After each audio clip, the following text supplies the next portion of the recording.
But what should main event the Raw Netflix debut? This is an easy answer for me. It's Tribal Combat.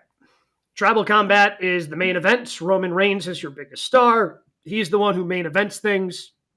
Tribal Combat, because it also leaves the door open for a potential Rock return, which is also what you would want in the main event. You have Tribal Combat at the end of hour 1 or hour 2 or hour 3, how many ever hours they're going to make this thing. But wherever Tribal Combat is, that leaves the door open, again, for a potential Rock return. You're not putting Rock on at the end of hour 1. You're putting him on at the end of the show. And that's why it's a simple answer for me. Tribal Combat main events, the first ever Netflix Raw. And I think one of the reasons for that is many times in 2024, the Ulafala was more valuable than the World Heavyweight Championship or the Undisputed Championship. I mean, it just shows because it's a number one storyline. Look, I know where you're getting at, Brian. It should be Cody and Owens, but it won't be. It'll probably start off the show. Well, I don't think it is. We don't have Cody and Owens. No, That's Cody Owens is Royal Rumble. Yeah. You sure they're not going to have a battle, some kind of issue? Oh, I'm sure they'll have some sort of sure if Cody shows up, KO is going to show up with the Winged Eagle, and they'll have some sort of pull apart brawl. But the actual ladder match is Royal Rumble. So, but in terms of that, though, in terms of story, it should be Punk Rollins. After what we saw on Monday night, I agree with what you're saying about Roman Solo. But if that's main eventing, we have to see The Rock on Monday. Because those two main eventing and then the match just ends and there is no Rock, that's a letdown. So what you're saying is Tribal Combat, based on Tribal Combat placement, we'll know what's happening at the end if Rock is showing up last night. Much like we know if a Brock Lesnar match is happening at the beginning of the card, Brock ain't winning. Brock's going to leave right after the match. Yes. If that's the opening match, Dwayne is busy. He is not in LA. If that's the main event, then Dwayne will get there 3 hours into the show and we will see him Monday night. So we're going to MJF it. If I'm not first, don't put me on the card. Right. Or if I'm not the first or main event, don't put me on the card. Yeah. If I'm not last, I'm going first. And if I'm not going first, I'm not showing up. Let me do Triple H booking. I believe The Rock as a prediction. I think The Rock will be there because it's Los Angeles. It's Netflix. Yeah. He will be there.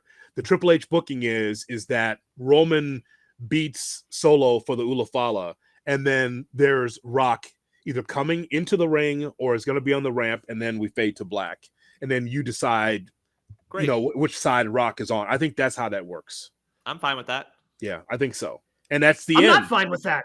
That's what we got. That's what we got at Bad Blood. That's what we're going to keep getting. For the next 2 years, we're going to get Dwayne appearances. He's going to count. He's going to stand at the ramp, and we're like, now what? And we won't see him for 6 months. Brother, that's the slow burn that WWE does, man. That's a stem winder of a story, man. Slow page turner. That's not a slow burn. That fire is out. It needs to be reignited. Oh, no. You're not. Right now, it's the candle my wife turns on every day, and I got to blow it out before I go to bed. Oh, that's not how WWE does business. Slow turn with the page. Rock is there. Which side is he on? Find out next week on Netflix. And now we can turn the page for chapter 2. And then you just keep going. That's the way they do business. But it's not the next month, like next week or next month. Like it's months later before we see him again. If he does the exact same thing he did at Bad Blood, that's not a slow burn. That's like I started reading the book, put the book down, and then 6 months later went, oh yeah, I got to read that. And then I picked it up and I just read the same thing again. Like that's what we're doing. If he just shows up and they fade to black without him doing anything or picking a side. Yeah. I mean, Triple H knows you're going to tune in next week, so he didn't care.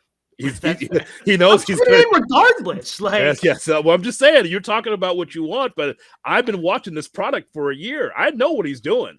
He's just trying. Look, I don't blame him. He's got 52 weeks plus to fill. He's doing four corners basketball with us. That's what he's doing with this writing. It's what it is. So I mean, look, Punk and Rollins, that promo we saw at the end of Raw. Oh boy, oh doctor, that was really personal, man. That's very shootish. Have we ever heard anybody go after Punk for not having any kids? Nope. Yeah, that felt like one of those lines, and like we haven't seen anything that he was pissed off. But it's weird. It's like when people don't actually like each other, you can still make money and do business with it. It's quite a concept. I believe CM Punk after that line looked around and go, "Am I in AEW?"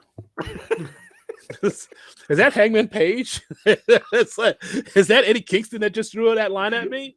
I'm sure they talked about it because they want to be on as edge as at the edge as possible. But my God, holy Dr. Bird, boy, that was stiff on both sides. Yeah, that was a hell of a main event. Yeah. And Punk dancing around the Vince stuff and saying essentially like, "Oh, you were that guy's favorite." Like they went there. You know what? I had to rewind it. I missed it at first because I thought I said, "Is he talking about Tony Khan?" Like, oh, he's talking about Vince. It's like, oh, and he loved you. It's like, oh no. So that's the thing. Like, I want that match violent. I want to see that match, and I guess Netflix changes things in terms of the ratings and when people are watching. But like, I feel like that as a main event gives you more juice than them opening up the show on Monday night.